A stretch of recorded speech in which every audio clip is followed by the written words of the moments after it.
북이스라엘의 그 유명한 악한 왕인 아합과 남왕국의 아사 왕의 아들인 여호사밧 왕이 동맹을 맺고 늘 이스라엘의 위협이 되는 북쪽에 있는 아람 왕과 이제 전쟁을 준비하고 있습니다.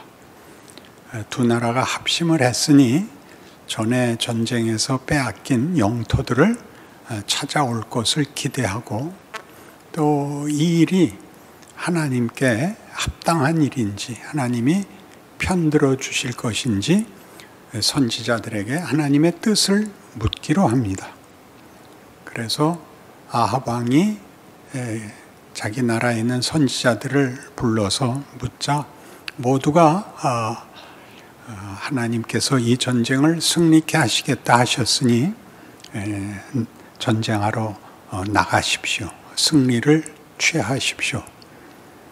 그러자 여호사밧이 뭐가 깨름직했는지 선지자가 이외에 또 믿을 만한 선지자가 더 없습니까? 라고 묻자 아합이 답하기를 한 사람 더 있는데 그 사람은 늘 나한테 흉한 말만 해서 내가 부를 마음이 없었습니다. 그러자 그래도 불러보십시다. 그래서 미가야를 부릅니다. 이 미가야에게 동일한 질문을 하자 올라가서 승리하십시오. 하나님께서 승리케 하실 것입니다. 그러자 아합이 너 진심을 얘기해라. 똑바로 얘기해라. 너 나한테 좋은 말 한 적이 없는데 이번엔 미쳤냐? 이렇게 물어보니까 진실을 털어놓기를 내가 환상을 보니 하늘에 만군이 여호와를 모시고 섰는데 여호와께서 말씀하시기를 누가 가서 아합을 꿰어서 이 전쟁터에 나와서 죽게 하겠느냐? 그러자 그 모여 섰던 많은 영들 중에 만군 중에 몇이 이렇게 하겠습니다. 저렇게 하겠습니다. 그런데 그 중에 하나가 말하기를 제가 가서 꿰어오겠습니다. 어떻게 꿰어올래? 제가 거짓말하는 영이 되어서 그를 꿰어오겠습니다. 그러자 하나님이 그래 네 계책이 좋다.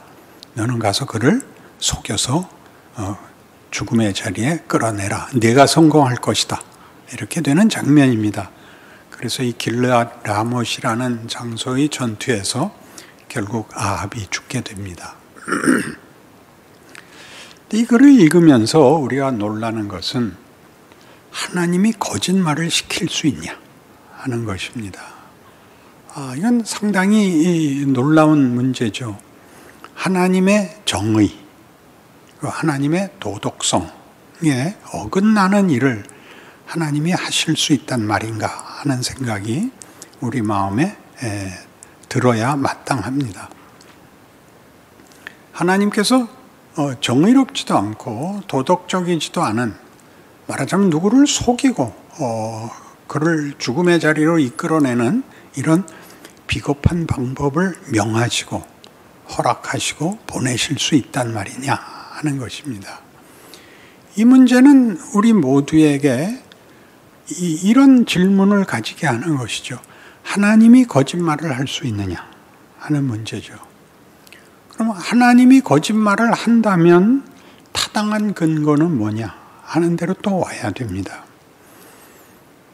예수를 믿는 사람들의 모든 것의 근거는 하나님인데 모든 것의 주인도 하나님이고 모든 기준도 하나님이고 내용도 하나님이고 방법도 하나님인데 하나님이 우리가 생각하는 일에서 허락할 수 없는 이해할 수 없는 길을 갔다 그러면 하나님이 잘못한 거냐 내 기준이 잘못된 거냐 라는 질문에 와야 되는 것입니다.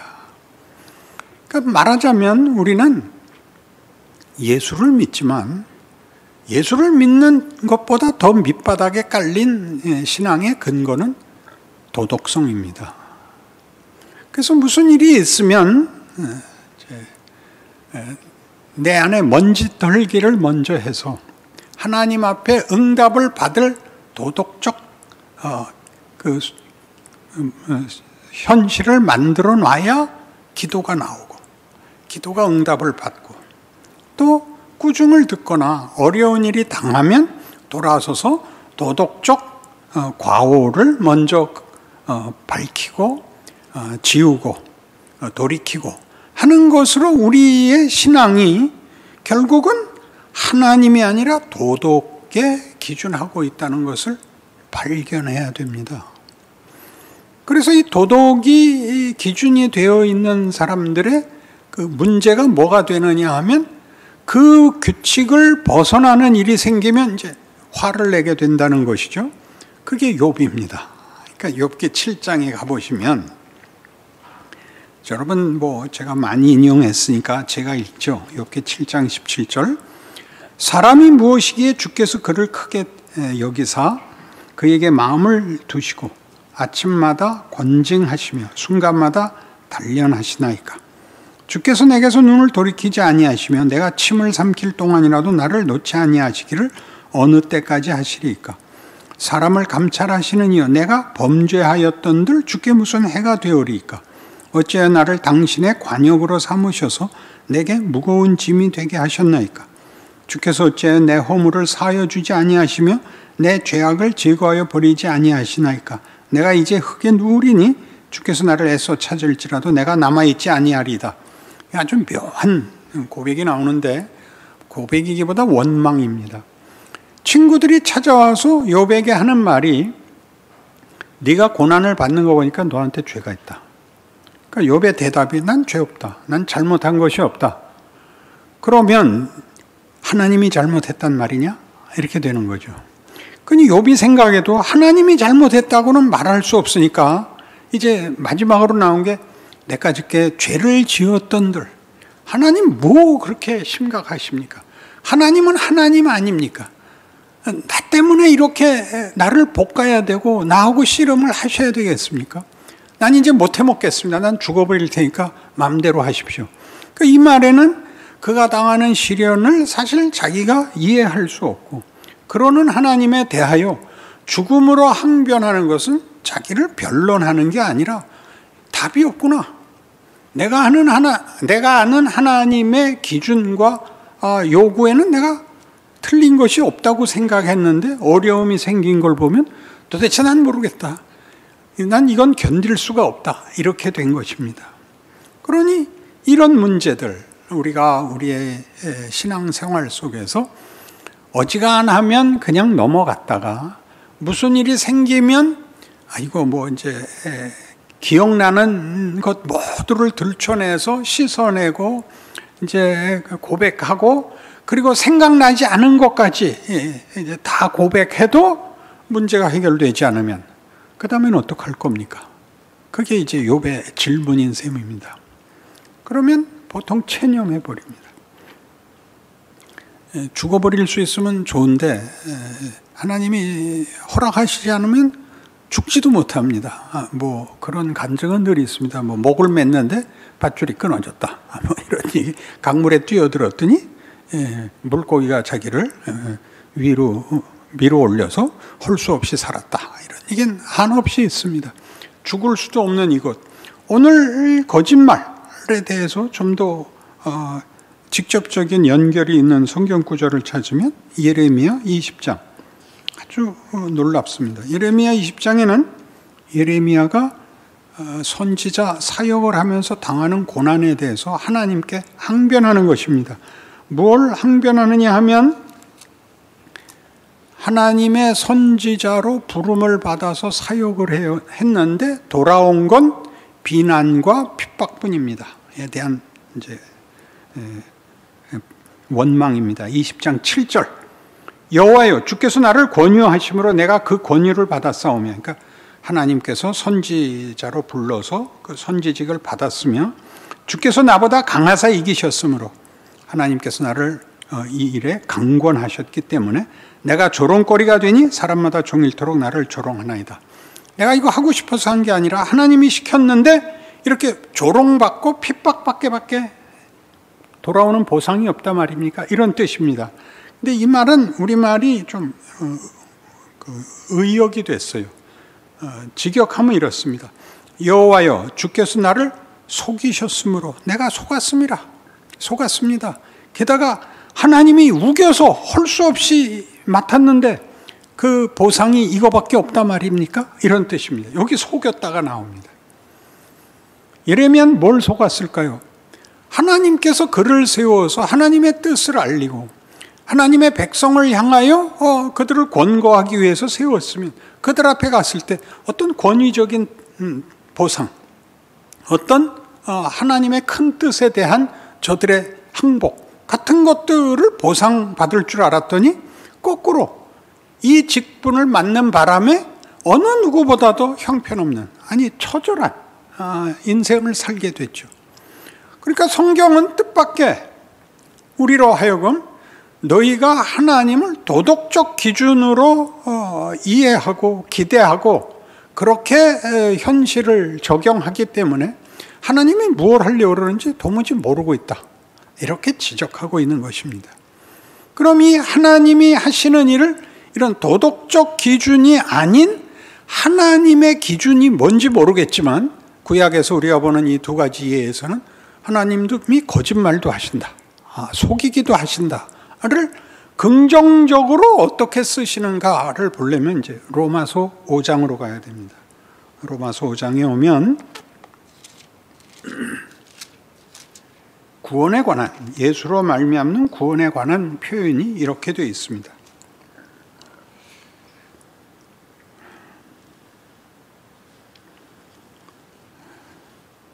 9절입니다.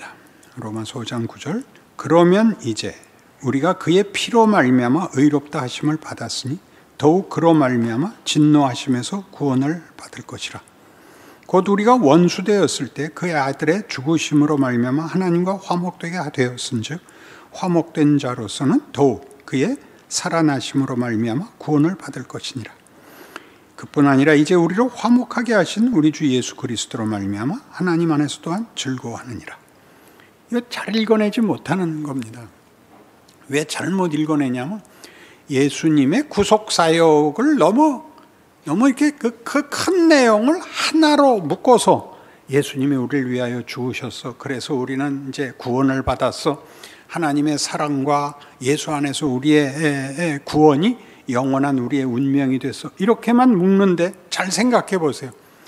피로써 피 흘려 죽으심으로 아버지와 우리를 화목되게 했다면 그가 살아나셔서는 얼마나 더 그 화목해 한 일에 얼마나 더 적극적이고 긍정적인 역할을 하겠느냐.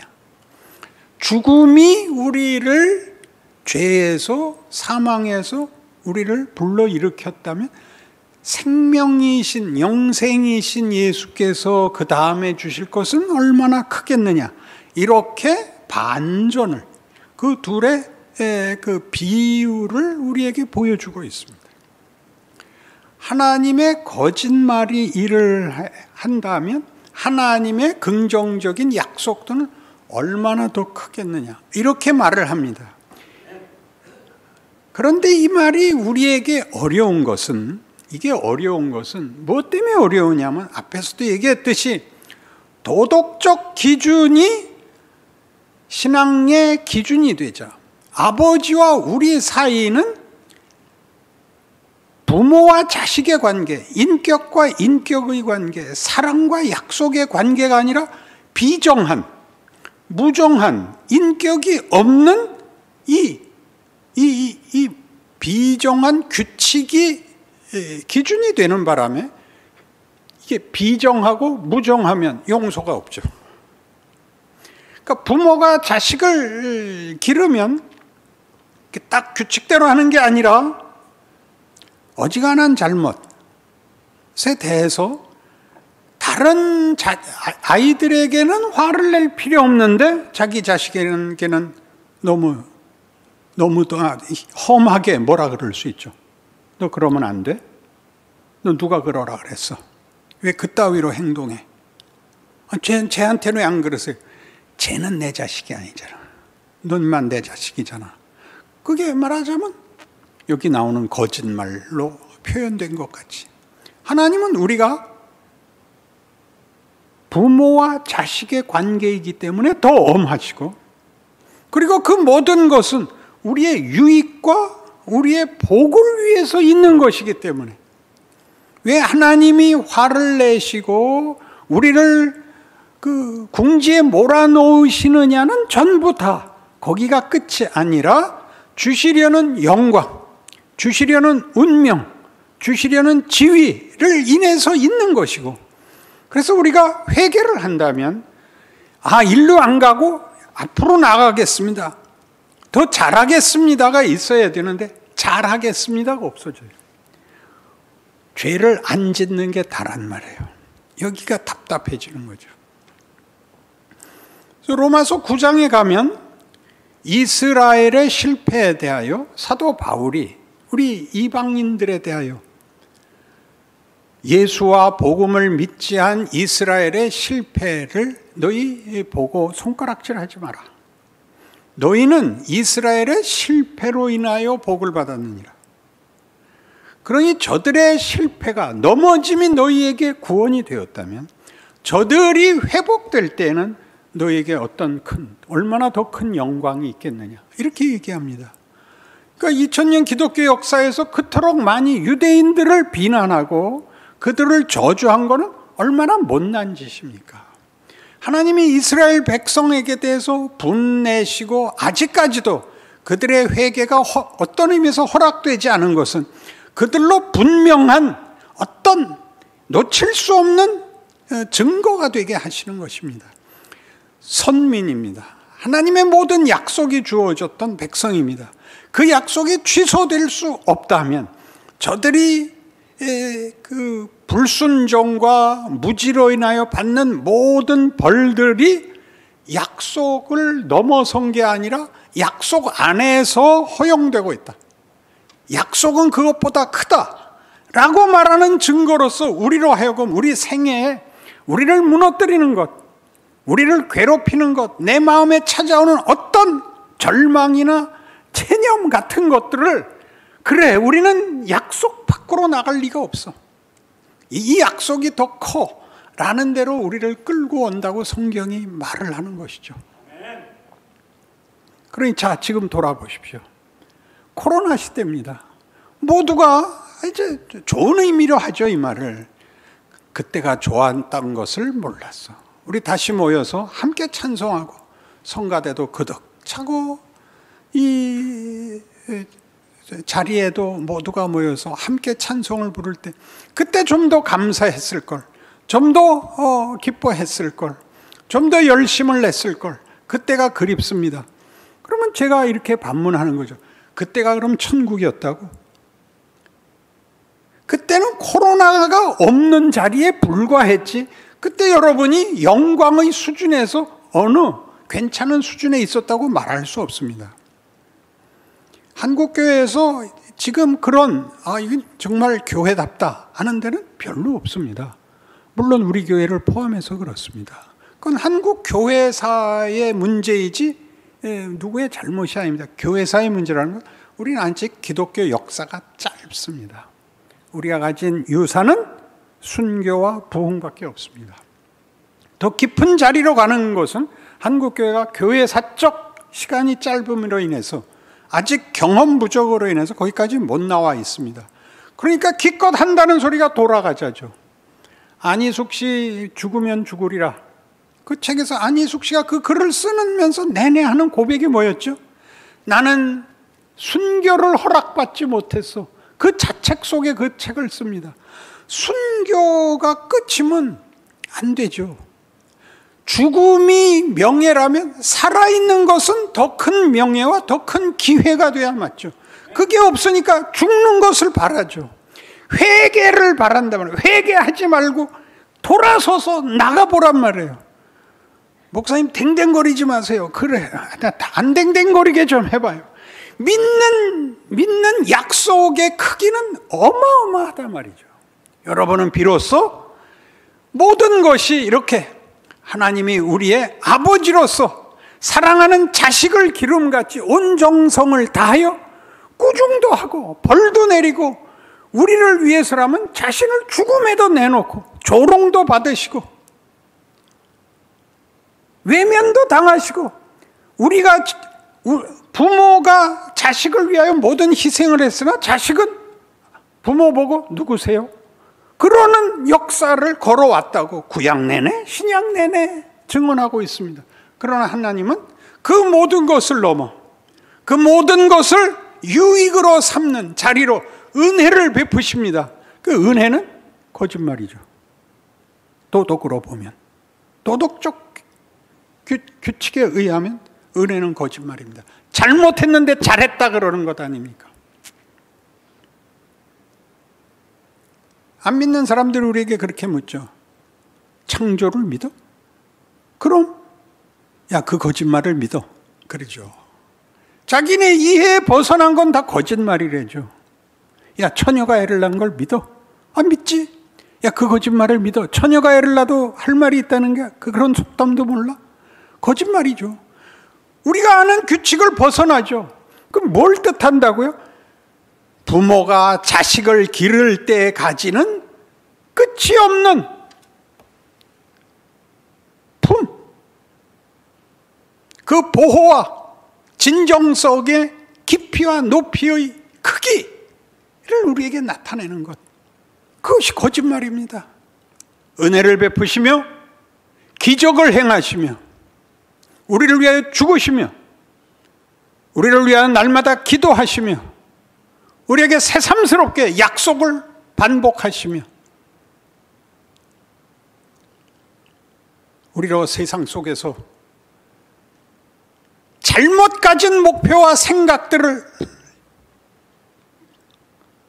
붙잡아 돌이키게 하시며 다메섹 도상에서 바울을 마주쳐 그를 무릎 꿇게 하신 것처럼 우리의 인생에 지금도 모든 방법을 동원하여 일하시는 하나님을 기억한다면 이제 우리의 오늘의 기도들은 불편한 것이 없어지는 것, 내가 생각하는 것 정도에서 더 이상 고민할 필요 없는 것이라는 이런 체념과 타협을 넘어서야 하는 것입니다. 여기 신자의 자랑이 있죠. 이사야 43장에 포로된 이스라엘에게 하나님의 구원이 이렇게 임합니다. 구약 성경 1020페이지쯤 있습니다. 이사야 43장 27절. 그러나 야곱아, 너는 나를 부르지 아니하였고 이스라엘아, 너는 나를 괴롭게 여겼으며 네 번제의 양을 내게로 가져오지 아니하였고 네 제물로 나를 공경하지 아니하였느니라.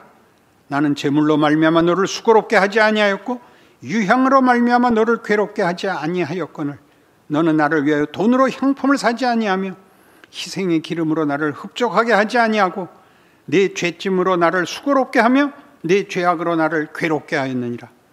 나 곧 나는 나를 위하여 네 허물을 도말하는 자니 네 죄를 기억하지 아니하리라. 너는 나에게 기억이 나게 하라. 우리가 함께 변론하자. 너는 말하여 네가 의로움을 나타내라. 네 시조가 범죄하였고 너희 교사들이 나를 배반하였나니 그러므로 내가 성소의 어른들을 욕되게 하며 야곱이 진멸당하도록 내어주며 이스라엘이 비방거리가 되게 하리라. 나의 종 야곱, 내가 택한 이스라엘아, 이제 들으라. 너를 만들고 너를 모태서부터 지어낸 너를 도와줄 여호와가 이같이 말하노라. 나의 종 야곱, 내가 택한 여수르나 두려워하지 말라. 나는 목마른 자에게 물을 주며 마른 땅에 시내가 흐르게 하며 나의 영을 네 자손에게 나의 복을 네 후손에게 부어주리니 그들이 풀 가운데서 솟아나기를 시냇가에 버들같이 할 것이라. 한 사람은 이르기를 나는 여호와께 속하였다 할 것이며 또 한 사람은 야곱의 이름으로 자기를 부를 것이며 또 다른 사람은 자기가 여호와께 속하였음을 그의 손으로 기록하고 이스라엘의 이름으로 존귀히 여김을 받으리라. 이게 하나님의 약속입니다. 너는 나를 잊었어도 나는 너를 잊을 수 없다. 나는 나 된 것을 이유로 너에게 약속한 모든 복을 이룰 것이라.